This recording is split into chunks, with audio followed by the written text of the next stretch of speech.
ಬಂಧುಗಳೇ ನಮಸ್ಕಾರ, ಹೇಗಿದ್ರೆ ನೀವೆಲ್ಲರೂ? ನಾನು ಸುಬ್ರಹ್ಮಣ್ಯ ಎಸ್ ಹಂಡಿಗೆ. ಬಂಧುಗಳೇ, ಇವತ್ತು ನಾನು ಹೇಳುವಂಥ ದೇಶದ ಕಥೆಯನ್ನ ಕೇಳ್ತಾ ಇದ್ರೆ ನಿಮ್ಮ ಹೃದಯ ಹಿಂಡುತ್ತೆ. ನಾವು ಅದೆಷ್ಟು ಪುಣ್ಯವಂತರು, ಈ ದೇಶದಲ್ಲಿ ಹುಟ್ಟೋದಿಕ್ಕೆ ಅದೆಷ್ಟು ಪುಣ್ಯ ಮಾಡಿದ್ವಿ ಅಂತ ನಿಮ್ಗೆ ಅನ್ಸೋದಿಕ್ಕೆ ಶುರುವಾಗುತ್ತೆ. ಹಾಗನ್ಸೋದಿಕ್ಕೆ ಕಾಂಗ್ರೆಸ್ಸೋ ಬಿಜೆಪಿಯೋ ಅಥವಾ ಇನ್ನೊಂದು ಯಾವುದೋ ಪಕ್ಷವೋ ಕಾರಣ ಅಲ್ಲ.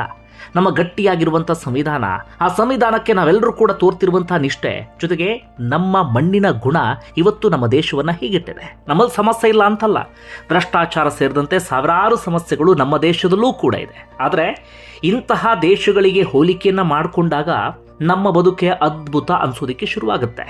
ಅಂತಹ ದೇಶದ ಕಥೆಯನ್ನು ಹೇಳ್ತಿದ್ದೇನೆ. ಬಂಧುಗಳೇ, ಆರಂಭದಲ್ಲೂ ಒಂದಷ್ಟು ಘಟನೆಯನ್ನು ವಿವರಿಸಿ ಅದಾದ ಬಳಿಕ ಆ ಘಟನೆಗೆ ಕಾರಣ ಏನು ಅನ್ನೋದನ್ನು ಗಮನಿಸ್ತಾ ಹೋಗೋಣ. ಸಾಧ್ಯವಾದರೆ ಕೊನೆಯವರೆಗೂ ಕೂಡ ವಿಡಿಯೋವನ್ನು ಗಮನಿಸಿ. ಕಾರಣ ನಮ್ಮ ಸುತ್ತಮುತ್ತ ಏನೆಲ್ಲ ಆಗ್ತಾ ಇದೆ ಅದು ನಮ್ಮ ಗಮನಕ್ಕೆ ಬರುತ್ತೆ. ಬಂಧುಗಳಲ್ಲಿ ರಾತ್ರಿ ಆಗ್ತಾ ಇದ್ದ ಹಾಗೆ ಒಂದಷ್ಟು ಮಂದಿ ಚಾಟಿ ಹಿಡ್ಕೊಂಡು ಮನೆ ಮುಂದೆ ಬಂದು ನಿಲ್ತಾರೆ. ತಮಗೆ ಯಾವ ಮನೆಯ ಹೆಣ್ಮಕ್ಳು ಇಷ್ಟ ಆಗ್ತಾರೋ ಆ ಮನೆಯ ಒಳಗಡೆ ಫೋರ್ಸ್ಫುಲಿ ನುಗ್ತಾರೆ. ತಮಗೆ ಇಷ್ಟ ಆದಂಥ ಹೆಣ್ಮಕ್ಳನ್ನ ರಾಜಾರೋಷವಾಗಿ ಎಳ್ಕೊಂಡು ಹೋಗ್ತಾರೆ. ಸುತ್ತಮುತ್ತ ಇದ್ದಂಥ ಜನ ಯಾರೂ ಕೂಡ ಪ್ರತಿಭಟನೆ ಮಾಡೋದಿಲ್ಲ ಅಥವಾ ಆಕ್ರೋಶವನ್ನು ಕೂಡ ಹೊರಹಾಕೋದಿಲ್ಲ. ಅದರ ಬದಲಾಗಿ ತಲೆ ಬಗ್ಗಿಸಿ ಕೈಕಟ್ಟಿ ನಿಂತ್ಕೊಳ್ತಾರೆ. ಅದಾದ ಬಳಿಕ ಕೇಳೋದು ಆ ಹೆಣ್ಣು ಮಕ್ಕಳ ಅರುಚಾಟ, ಕಿರುಚಾಟ ಮಾತ್ರ.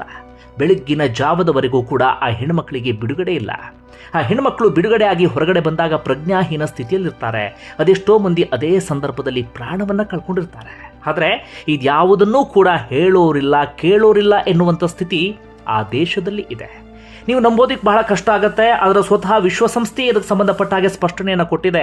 ಈ ದುಷ್ಟರು, ಈ ದುರುಳರು 1 ವರ್ಷದ ಹೆಣ್ಣು ಗೂಸನ್ನೂ ಕೂಡ ಬಿಟ್ಟಿಲ್ಲ. ಬಂಧುಗಳೇ, ಈ ಪರಿಯಾದಂಥ ದೌರ್ಜನ್ಯ ಆ ದೇಶದಲ್ಲಿ ನಡೀತಾ ಇದೆ. ಹೆಚ್ಚು ಕಡಿಮೆ 2.5 ವರ್ಷದ ಅಂತರದಲ್ಲಿ 1.5 ಲಕ್ಷ ಜನರನ್ನ ಸಾಯಿಸಲಾಗಿದೆ. ನರಮೇಧವೇ ನಡೆದಿದೆ. ಅದೆಷ್ಟೋ ಸಂದರ್ಭದಲ್ಲಿ ಸಾಮೂಹಿಕ ಹತ್ಯೆಗೂ ಕೂಡ ಆ ದೇಶ ಸಾಕ್ಷಿಯಾಗಿದೆ. 1.5 ಕೋಟಿ ಜನ 2.5 ವರ್ಷದಲ್ಲಿ ನಿರಾಶ್ರಿತರಾಗಿದ್ದಾರೆ. ಮನೆ ಮಠ ಎಲ್ಲವನ್ನೂ ಕೂಡ ಕಳ್ಕೊಂಡು ಬೀದಿಗೆ ಬಿದ್ದಿದ್ದಾರೆ. ಅದೆಷ್ಟೋ ಮಂದಿ, ಅಂದರೆ ಲಕ್ಷ ಸಂಖ್ಯೆಯಲ್ಲಿ ದೇಶದಿಂದ ಓಡ್ ಹೋಗಿದ್ದಾರೆ. ಬೇರೆ ಬೇರೆ ದೇಶಗಳಿಗೆ ವಲಸೆ ಹೋಗಿ ಪ್ರಾಣವನ್ನು ಉಳಿಸ್ಕೊಂಡಿದ್ದಾರೆ. ಇನ್ನು ಅಲ್ಲಿನ ಹಸಿವಿನ ಸ್ಥಿತಿಯನ್ನಂತೂ ನಾವು ವಿವರಿಸೋದಿಕ್ಕೆ ಸಾಧ್ಯವೇ ಇಲ್ಲ. ಪುಟ್ಟ ಮಕ್ಕಳು ಹಸಿವಿನ ತಾಳಲಾರದೆ ಸಾವನ್ನಪ್ತಾನೆ ಇದ್ದಾರೆ. ಅದು ನಿರಂತರವಾಗಿ ಮುಂದುವರಿತಾನೆ ಇದೆ. ಆ ಕಾರಣಕ್ಕಾಗಿ ವಿಶ್ವಸಂಸ್ಥೆ ಹೇಳ್ತಾ ಇದೆ, ಇದು ಜಗತ್ತಿನ ಅತೀ ದೊಡ್ಡ ಮಾನವೀಯ ಬಿಕ್ಕಟ್ಟು ಅಂತ ಹೇಳಿ. ಹಾಗೆ ಇನ್ನೊಂದು ವಿಚಾರ ಏನಪ್ಪ ಅಂದರೆ, ಬದುಕುಳಿದಂಥವರು ಯಾರೂ ಕೂಡ ಅಲ್ಲಿ ನೆಮ್ಮದಿಯಾಗಿಲ್ಲ. ಒಂದಷ್ಟು ಮಂದಿ ನರಮೇಧದಲ್ಲಿ ಪ್ರಾಣವನ್ನು ಕಳ್ಕೊಳ್ತಿದ್ದಾರಲ್ಲ, ಹೀಗಾಗಿ ಬದುಕುಳಿದವರಿಗೆ ಅನ್ಸತ್ತೆ ನಮ್ಮನ್ನು ಕೂಡ ಸಾಯಿಸಿ ಬಿಡಲಿ ಅಂತ ಹೇಳಿ. ಹೀಗಾಗಿ ಬದುಕುಳಿದಂಥವರೇ ಅದೆಷ್ಟೋ ಮಂದಿ ತಾವಾಗಿಯೇ ಪ್ರಾಣವನ್ನು ಕಳ್ಕೊಳ್ತಿದ್ದಾರೆ. ಅಂಥದ್ದೊಂದು ಸ್ಥಿತಿಯಲ್ಲಿ ಆ ದೇಶ ನಲುಗ್ತಾ ಇದೆ. ಭಾರಿ ಜನಪ್ರಿಯತೆ ಪಡೆಯುತ್ತಿರುವ 7 ಸ್ಯಾಂಡ್ಸ್ ಟೂರಿಸಂ ಕಂಪನಿ ಪುರಿ ಜಗನ್ನಾಥಗೆ ಮತ್ತೊಂದು ಟ್ರಿಪ್ ಅನ್ನ ಆಯೋಜನೆ ಮಾಡಿದೆ. ಕೇವಲ 31,700 ರೂಪಾಯಿಗೆ ಪುರಿ ಜಗನ್ನಾಥ, ಕೊನಾರ್ಕ್, ಬಿರಜಾದೇವಿ ಶಕ್ತಿಪೀಠ, ಭುವನೇಶ್ವರ್, ಡೌಲಿ, ಉದಯಗಿರಿ ಮತ್ತು ಸ್ಕಂದಗಿರಿ, ಕಟಕ್ ಇಲ್ಲೆಲ್ಲ ಕಡೆಗಳಲ್ಲೂ ಕೂಡ 4 ದಿನಗಳ ಕಾಲ ಸುತ್ತಾಡಬಹುದು. ಈ ವಿಶೇಷವಾದಂಥ ಪ್ಯಾಕೇಜ್ನಲ್ಲಿ ಫ್ಲೈಟ್ ಟಿಕೆಟ್ಸ್, 3 ಸ್ಟಾರ್ ಹೋಟೆಲ್ನಲ್ಲಿ stay, all meals, AC transport ವ್ಯವಸ್ಥೆ, 24x7 ಟೂರ್ ಮ್ಯಾನೇಜರ್ ಅಸಿಸ್ಟೆನ್ಸ್ ಇರುತ್ತೆ. ಹೊರಡುವ ದಿನ ಡಿಸೆಂಬರ್ 9ನೇ ತಾರೀಕು. ಕೆಲವೇ ಸೀಟುಗಳು ಲಭ್ಯ. ಆಸಕ್ತರು ಈ ಕೆಳಗಿನ ಕಾಂಟ್ಯಾಕ್ಟ್ ನಂಬರ್ಗೆ ಈಗಲೇ ಕಾಲ್ ಮಾಡಿ ನಿಮ್ಮ ಸೀಟನ್ನು ಬುಕ್ ಮಾಡಿ. ಬಂಧುಗಳೇ, ಆ ದೇಶ ಬೇರಾವುದೂ ಅಲ್ಲ. ಈಗಲೂ ಕೂಡ ನೀವು ಗೂಗಲ್ನಲ್ಲಿ ಸರ್ಚ್ ಮಾಡಿದ್ರೆ, ಅಂದರೆ ಇಡೀ ಜಗತ್ತಿನ ಬಡ ರಾಷ್ಟ್ರ ಯಾವುದು ಅಂದರೆ ಅದು ಸುಡಾನ್. ನಾನಿವತ್ತು ಹೇಳೋದಕ್ಕೆ ಹೊರಟಿರೋದು ಸುಡಾನ್ ರಾಷ್ಟ್ರದ ಬಗ್ಗೆ. ಬಂಧುಗಳೇ, ಸುಡಾನ್ನಲ್ಲಿ ಇಂಥದ್ದೆಲ್ಲವೂ ಕೂಡ ನಡೀತಾ ಇದ್ರೂ ಜಗತ್ತಿನಲ್ಲಿ ಹೆಚ್ಚು ಚರ್ಚೆ ಆಗ್ತಾ ಇಲ್ಲ, ಅಥವಾ ಬೇರೆ ಬೇರೆ ದೇಶಗಳು ಇದಕ್ಕೆ ಸ್ಪಂದಿಸ್ತಾ ಇಲ್ಲ. ಒಂದು ರೀತಿಯಲ್ಲಿ ಇಡೀ ಜಗತ್ತು ಮೌನವಾಗಿ ಕುಳಿತಿದೆ ಅಂದ್ರೂ ಕೂಡ ತಪ್ಪಾಗ್ತಾ ಇಲ್ಲ. ಯಾಕಂದರೆ ಮನುಕುಲದ ಹತ್ಯೆಯೇ ನಡೀತಾ ಇದೆ. ಮನುಕುಲವನ್ನೇ ಅಲ್ಲಿ ಸರ್ವನಾಶ ಮಾಡಲಾಗ್ತಾ ಇದೆ. ಆದರೆ ಯಾರೂ ಕೂಡ ಸ್ಪಂದಿಸ್ತಾ ಇಲ್ಲ, ಯಾರೂ ಕೂಡ ಪ್ರತಿಕ್ರಿಯೆನ ಕೊಡ್ತಾ ಇಲ್ಲ. ಅದರ ಬದಲಾಗಿ ಎಲ್ಲರೂ ಕೂಡ ಅಲ್ಲಿ ಬೇಳೆ ಬೇಯಿಸಿಕೊಳ್ಳುವಂಥ ಪ್ರಯತ್ನವನ್ನು ಪಡ್ತಾ ಇದ್ದಾರೆ. ಡೊನಾಲ್ಡ್ ಟ್ರಂಪ್ ಮಾತೆತ್ತಿದ್ರೆ ನಾನು ಆ ಯುದ್ಧ ನಿಲ್ಲಿಸ್ತೆ, ಈ ಯುದ್ಧ ನಿಲ್ಲಿಸ್ತೆ, ನಾನು ಶಾಂತಿ ಪ್ರಿಯ, ಹಾಗೆ ಹೀಗೆ ಅಂತ ಹೇಳ್ತಿದ್ದಾರೆ. ಪ್ರತಿ ದೇಶದ ವಿಚಾರದಲ್ಲೂ ಕೂಡ ಮೂಗು ತೋರಿಸ್ತಾರೆ. ಆದರೆ ಡೊನಾಲ್ಡ್ ಟ್ರಂಪ್ ಸೇರಿದಂತೆ ವಿಶ್ವದ ಅಗ್ರಮಾನ್ಯ ನಾಯಕರೆಲ್ಲರೂ ಕೂಡ ಈ ವಿಚಾರದಲ್ಲಿ ಸೈಲೆಂಟ್ ಆಗಿ ನೋಡ್ತಾ ಕುಳಿತುಕೊಂಡಿದ್ದಾರೆ. ಹಾಗಾದರೆ ಸುಡಾನ್ನಲ್ಲಿ ಇಂತಹ ಪರಿಸ್ಥಿತಿ ಯಾಕೆ ಬಂತು, ಅಲ್ಲಿ ಏನಾಗ್ತಿದೆ, ಆ ವಿವರವನ್ನು ನೋಡ್ತಾ ಹೋಗೋಣ. ಬಂಧುಗಳೇ, ಈಗೇನೋ ಸುಡಾನ್ ಬಡರಾಷ್ಟ್ರದ ಪಟ್ಟಿಯಲ್ಲಿ ನಂಬರ್ 1 ಸ್ಥಾನದಲ್ಲಿದೆ. ಹಾಗಂದ ಮಾತ್ರಕ್ಕೆ ಸುಡಾನ್ನಲ್ಲಿ ಏನೂ ಇಲ್ವಾ? ಅಲ್ಲಿ ಎಲ್ಲವೂ ಕೂಡ ಇದೆ.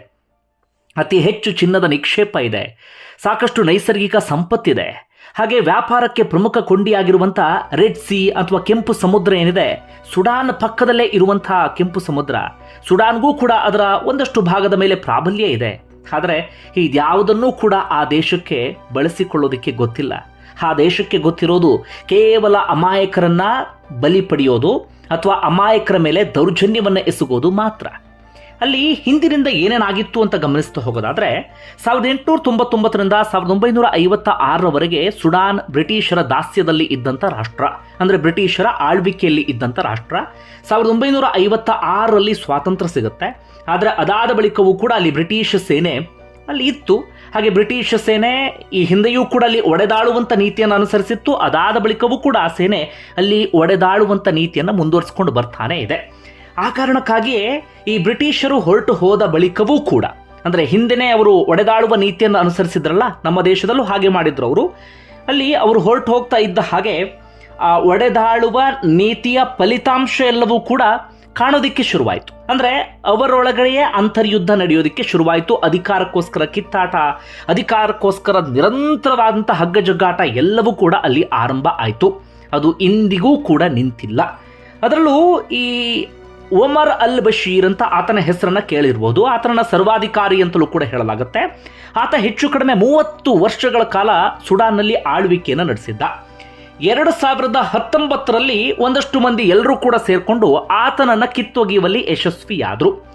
ಆತನನ್ನ ಕಿತ್ತೊಗೆಯುವಂಥ ಸಂದರ್ಭದಲ್ಲಿ ಅವರು ಕೊಟ್ಟಂತ ಭರವಸೆ ಏನಪ್ಪಾ ಅಂದ್ರೆ, ನಾವು ಇನ್ನು ಮುಂದೆ ಇಲ್ಲಿ ಪ್ರಜಾಪ್ರಭುತ್ವವನ್ನು ಜಾರಿಗೆ ತರ್ತೀವಿ, ಒಂದು ಅದ್ಭುತವಾದಂಥ ಆಡಳಿತವನ್ನು ನಡೆಸ್ತೀವಿ ಅಂತ.